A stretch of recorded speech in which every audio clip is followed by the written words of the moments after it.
Hi everyone! Here she is, she's back! Dani Henderson, how are you? Oh, I'm so good, darling. Well, at the house I grew up in, and I've written all these stories in my book, all the stories I'm sharing, and so many more in my book. There's just too many to count. But I used to wake up, so I had two brothers, and it was me, and I was in the smallest room in the house, and the house was it was so heavy. It was built on battleground. It had never been blessed or cleared.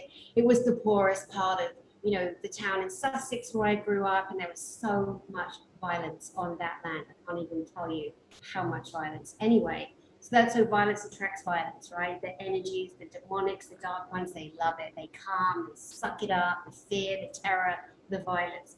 So this old man used to haunt me. This old man would literally come out of my wall, a solid. I don't think I spoke about this last time. Did I? Have you heard this story in our last Yes, broadcast? yes, yes, yes. I The tell man this who came story. through your wall, yes. Oh, okay, with the puppies in the sack. Okay. All right. Well, just very quickly for anyone that didn't hear it, this old Yeah. man would come stand there by my bed. I was terrified. He would have a sack. I knew there were black dogs, black puppies. He was going to drown them. It was all telepathic. He came for so many years. Sometimes he would drop the sack on my back. I'd feel the puppies wriggling. Like, it is awful. You can be tortured horribly as a child if you've got no outlet, no parent believes you, no adult believes you. That's why I say beat the crap out of the bed, the clothes, like be your kid's superhero, right? And years and years later, one day he stopped coming for no reason. I have no idea why. Then years later, I'm in my 30s, and then there he is in a different country, in a different house, and pops through the wall. And I was like by now I'm the raging ninja, like not scared of the dark ones. Get out of my face, And you want to see a violent bitch? Bring it then, because I don't put up with that anymore. That's my one trigger. And but that house was just so insane. And then I remember, I can't even tell you how many times I'll get pushed down the stairs. I'd be holding onto the banister. I could feel it. It was going to come. Boom, down the stairs. Like so many horrible, awful, evil demonics. And then one night they literally tried to kill me. Did I share this story last time? No, no, no, I don't. I know, I can't remember because I haven't watched it back. But the in this house again, there were these. It was just heavy, heavy energy. I'm now in a different bedroom. I'm in a different bedroom. I'm on my own, and I'm there, and here it comes. I'm looking at the wall. I'm like, oh God, I can feel it. This build up, this sound, and I'd be under my covers with my face peeking out, and then this huge dark mass on the wall. And the huge dark mass on the wall allowed these other little things to come in the room. These little black, stringy, black demonic, and they start jumping. I'm like 4 years old.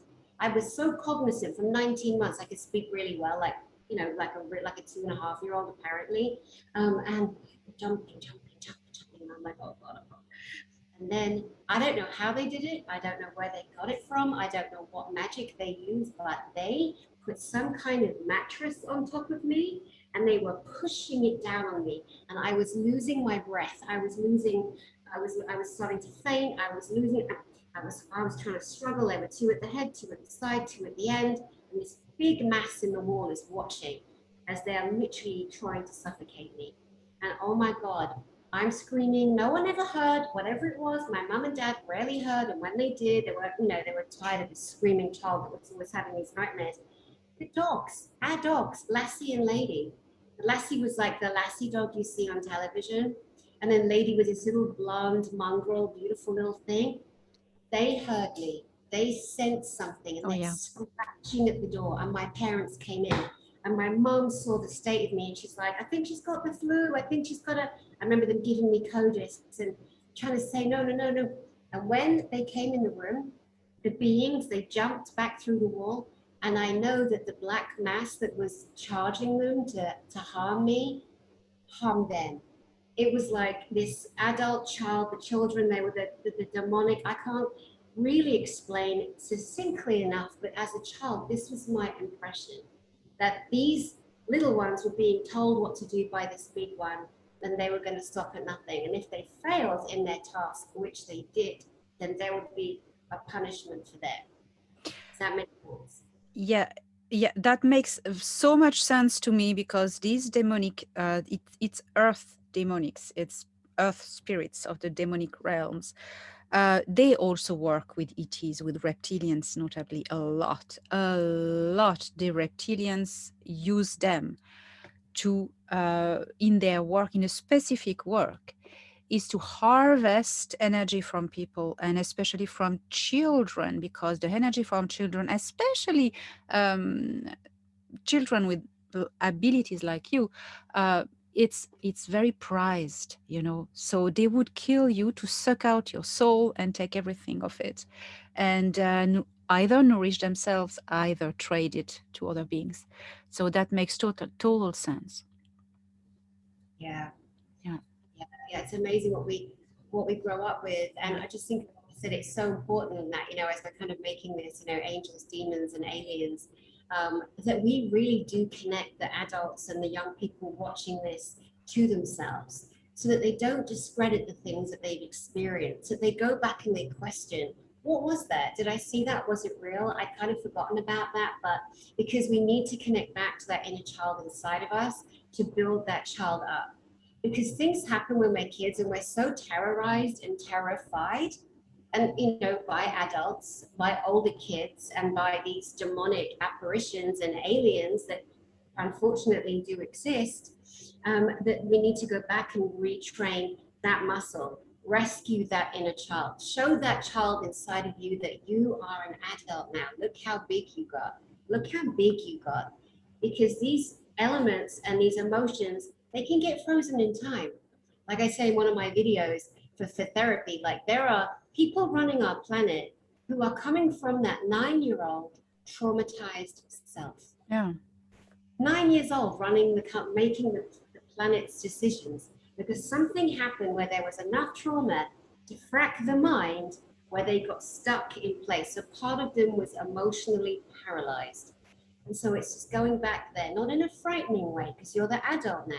It's like that saying, I was with someone the other day doing a session, and this person, oh, it was so sweet and beautiful. And this person, this beautiful man, he had this realization, this giant man had this realization that of all the trauma he'd suffered in his life, being abused as a child in every imaginable dreadful way, it just went all on me. And I had no idea if it was recording or not, but I'm like, holy God, look at my face. I look like I'm in a very slow drip shower, but it is so hot in the jungle, it's so hot. And you don't wear makeup because it slips off your face. It just melts off.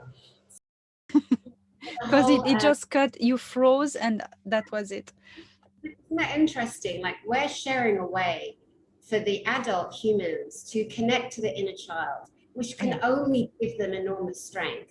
And then, boom, it gets cut. Like, you know, because empowering us humans is the biggest threat to everything dark and everything nefarious and every being seen and unseen, known and unknown, you know, human and non-human, wants that. They want your suffering, they want your pain, they want to, I hate that word loosh, it's a horrible word, but they want to extract that electromagnetic field or auric frequency of terror and fright, because there is a payoff for them. It's a very negative payoff, but it's there. And so the more that we can absolutely stand in our power and literally say, fuck off, be gone, small one, no, you know, and we don't have to match the energy with matching energy. We don't have to like rage at it.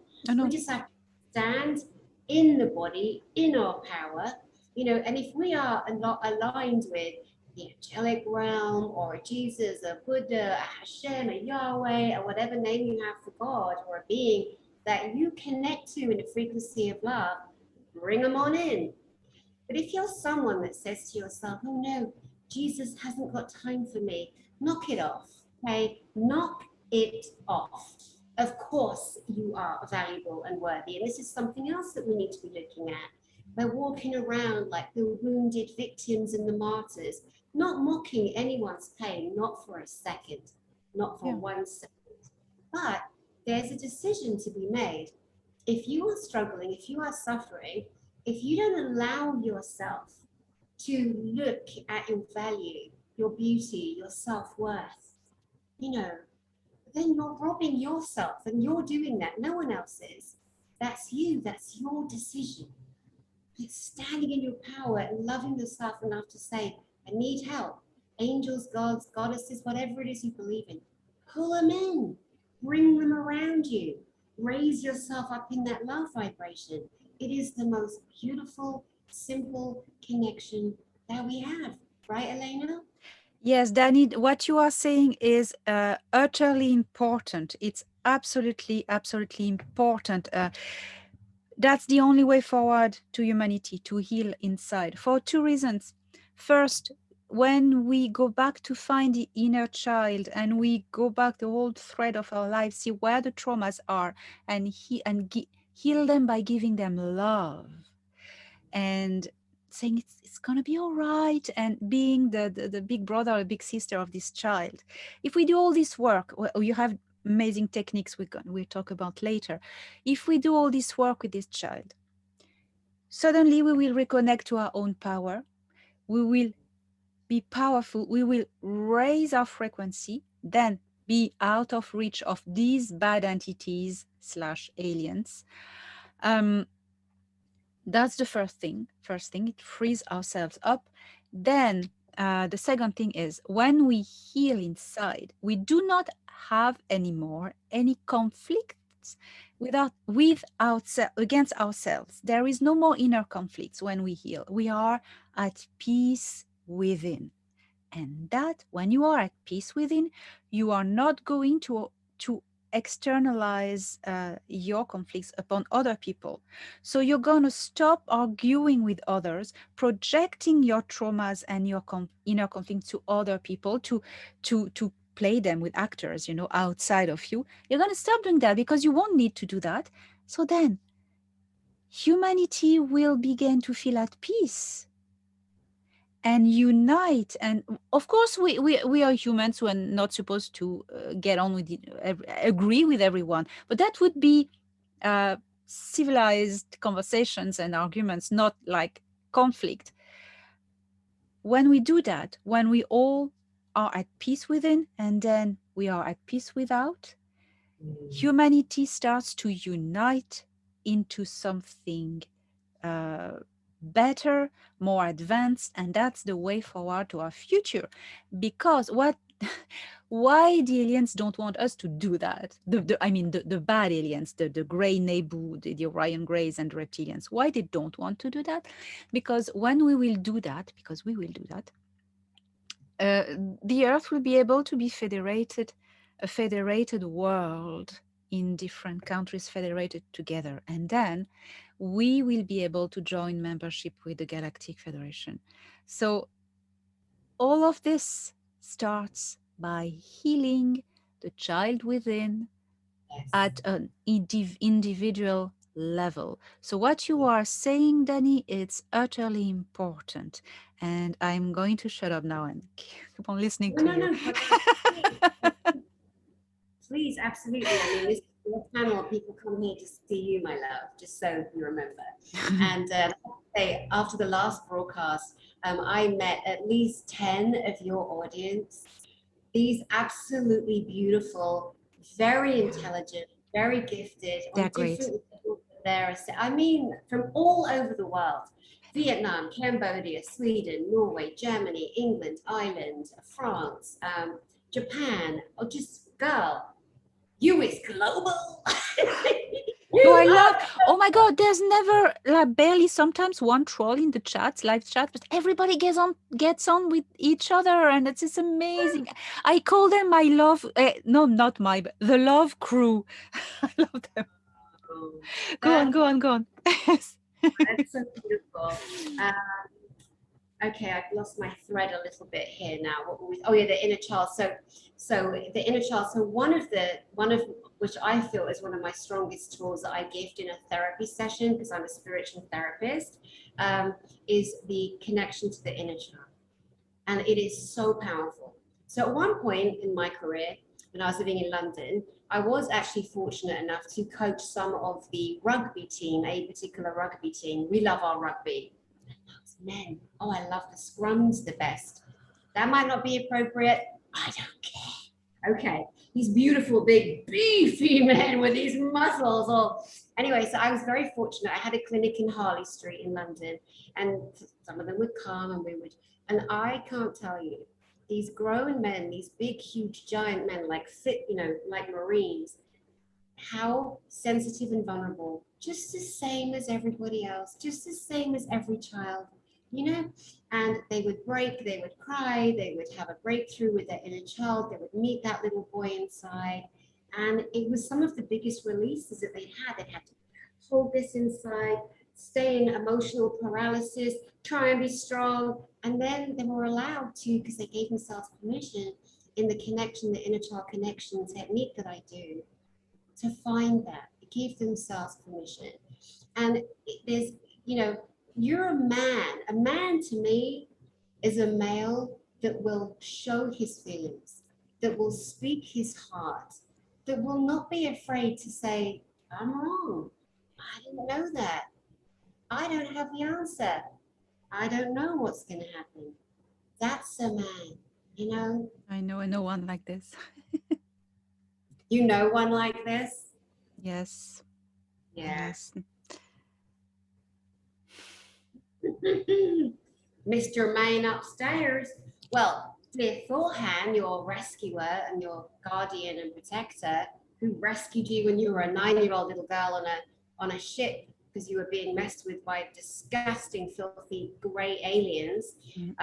Which, for those that don't know, that's in brief your story, which is so god fascinating. I can't wait for the film to come out. I cannot wait for your film to come out. It's going to be one of the most revealed and revered journeys from following a little infant child on Paris, dans Marseille, living in Marseille, and having all of these incredible experiences, to being ground crew in this current time. I know you and your humbleness, darling, and I don't care. You are ground crew, you are yourself commander, you are bringing the troops together, you are gifting enlightenment, information, tools, techniques, you are honoring, you are giving us awareness. And one of the things I also love about you so much is like in my head, so like I, like most people that ever watch anything that you ever do, also don't know or didn't know the names of the alien races Yeah. in large. I'd never heard of that. I'm going to name a couple of races You that I've can, yeah. learned, but this is how I've learned them, with a French accent. So, if I see the word, Killy Tucker, it's like Killy Tucker, Killy Tucker, or the Mitra, the Nest. Be careful what you wish for. You don't want the nitra to get you. And the other one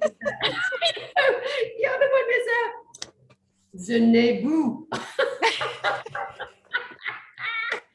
That's how so I think if I think that in my head, right, so you were training us in a French accent, it's so beautiful. Chérie, j'adore. And le mot for look at this kitty talker. I'm not ever going to say his name ever again. It's How'd you beautiful. say? How would you say it? Like you say it, but what I'm saying is, what I love is that it resonates in my head. I just hear your accent, and that the information that you have given us, the drawings that you've done in your book, A Gift from the Stars, there isn't a body of work like it that most of us have found in the English speaking world. In the English speaking world, there might be, and you're also French. You're such a gift from the stars, my star sister. And we love you and we adore you. And that was something else. When our last broadcast went out, and I told you I met at least 10 of your admirers, let's call them.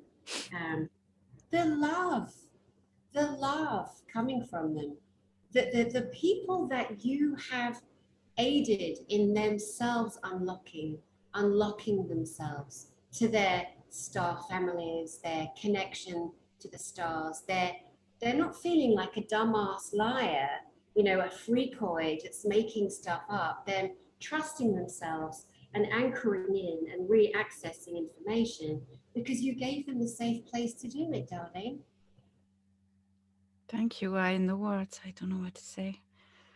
You Um, know, I know you're cringing, you're thinking, Danny, shut up, shut up, shut up, move on, because you're so humble. I know you. You're so humble. But anyway, I'm pretty sure that the people that see that part of this broadcast will agree. You know, we love you. You know, we love you. We salute you. We adore you. We are in respect of you. And we are so grateful that you brought us. It makes me emotional. It's like the other day, when you mentioned our friend, our big brother, Alex Collier. And so you sent me the video. So I knew you were on. So I was like jumping in and out whenever I could in between people. I'm like, wow. And so there you are. And you're talking about this one man who came to the planet, one man who prepared the way for us, one man who sacrificed so much, yeah, one man who has yeah, suffered yeah, so much. yeah. Oh God. And I thought you were going to say Jesus. I did. But then you said Alex Collier, and I lost it. Like I just did the ugly cry. I'm like, yeah, it's Alex. And that, is beautiful, beautiful. And anyway, I sent it to him. He saw it, and it touched his heart. It did. It touched his heart. And we both know he's so humble. He's such a humble man. There's no ego attached. Just don't mess with him because he will hand you your ass. He cannot, does not, will not tolerate bullies. That man is a warrior. You want to Oh see a yeah. warrior in the flesh? Oh yeah. Go check out Alex Collier's videos. And I watched one the other day, 3 hours long. God, it was so worth it. And it Yeah. was one of his broadcasts in Japan. Yeah. And there was another one, it was like in Japan, I think it was 1996. There was another one I watched, and it was at the ranch. And it is mind blowing. The It is. information about the Andromedans that he connects to. Oh my God. Like I say, you two, I think you're the foremost, Yeah. experiences and given us. Okay, stop now, darling. Yeah, I But, know. No, he's prayers. extraordinary. Yeah, he's extraordinary. Yeah, He just prepared the ground for the army to come, and we're yeah, here. We're here. yeah, most definitely. Yeah, most definitely. Yeah, darling. So yeah, well, thank you very much for all these amazing things you said about my work, and always nice, always good to mention dear old Alex. And so you were talking about the angels of death. What about the angels of life? Now, what are your experience with real angels of light and of life? So I remember in particular one of the times when I actually saw with my own eyes the cherubim, the cherub angels. And I was coming from America to England, and I was absolutely exhausted. And I went to bed jet lagged after a few glasses of wine. And I had my eyes closed. I wasn't hammered or anything. I was tired. I had a couple of glasses of wine. I knew I'd sleep really well on that. And I'm lying in bed by myself, and I hear this noise. It's just unusual noise. And I open my eyes and I look up, and there are two solid, beautiful, blonde-haired, blue-eyed, tiny wings babies, like cherub angelic babies. And they are giggling and they are trying to get me to wake up. And I woke up and I look up and I'm like, uh, I remember thinking, we have all these quantum thoughts, they happen so quickly. When an experience is happening, there is no time, there's nothing linear. You think 10 different things at once and it's captured. Yeah, And I remember thinking, their wings are so small, how can they maintain that gravity? Like, how can they be, and then they look like babies, and powerful, and they're lit up in this dark room. They were lit up, and why are they here, and what are they doing, and so many different thoughts. Anyway, when they giggled, they literally kind of just went backwards and like this. Like they didn't go through a wall like some of the spirits I see do. They just evaporated. They just, you know, dematerialized Mm. their physical form, Yeah. that I could really see with my open eyes. And I realized that, wow, when we look at all the beautiful pictures of the Renaissance period Yes, and we it's see true. the angelics, that's what we see. And the reason why we see them is because other people saw them too. Yeah. Other people paint what they see. And that was a really beautiful kind of realization for me at that time. You know, it really was. It Mm. really was. Yeah. I mean, the angelic Wow. beings, there are some people, you know, that hold them in the highest of the highest, but there are higher frequency beings also. And not all angels are good, and not all angels are benevolent. And each time we have an interaction with said being, they don't all have wings. You know, they're all different colors. Their hairs are all different colors. Some don't have hair at all. Some have completely different colored skin and might appear to be alien in form. But you can feel the resonance with your heart, the love vibration, like I said in our last broadcast. But when I connected in real life, in real time, with the ship and Thorhan and Annex, and the times that they clicked in to make sure that I am safe and you will come to no harm, that resonance and that frequency from them was completely different to the frequency that when we're children to adults and we're told about religion and love and we see angels and we have spiritual experiences and expressions, that is a different frequency. And it's a frequency that we all know, and it is love. It's a love vibration that we can all tap into when it's unconditional, without judgment, without expectation, and without attachment, you know. And so these beings, they show up, they pop out. I remember walking down the road one time and seeing this beautiful lady, this old lady, she was crossing the road. And I was going through a rough time. And I was feeling really sad and I was trying not to cry. And I was breaking up with my husband and it was just devastating. I was devastated. And I remember crossing the road and this lady, and I remember because she wore black eyeliner, like 1960s, but I knew she was in her 80s. I'd never seen her before. But she's physical. She's wearing a pink suit, trouser suit, like a pantsuit, they call it Mm. in America and Canada. And I walked past this old lady and she's beaming, like I felt her beaming in my heart. And she lit me up and I beamed back, you know, and I smiled. I said, hi there. Carried on walking, got to the other side of the road. I'm about to go in this grocery store called Vons. And I turn around, she's gone. She's Yeah. gone. Yeah.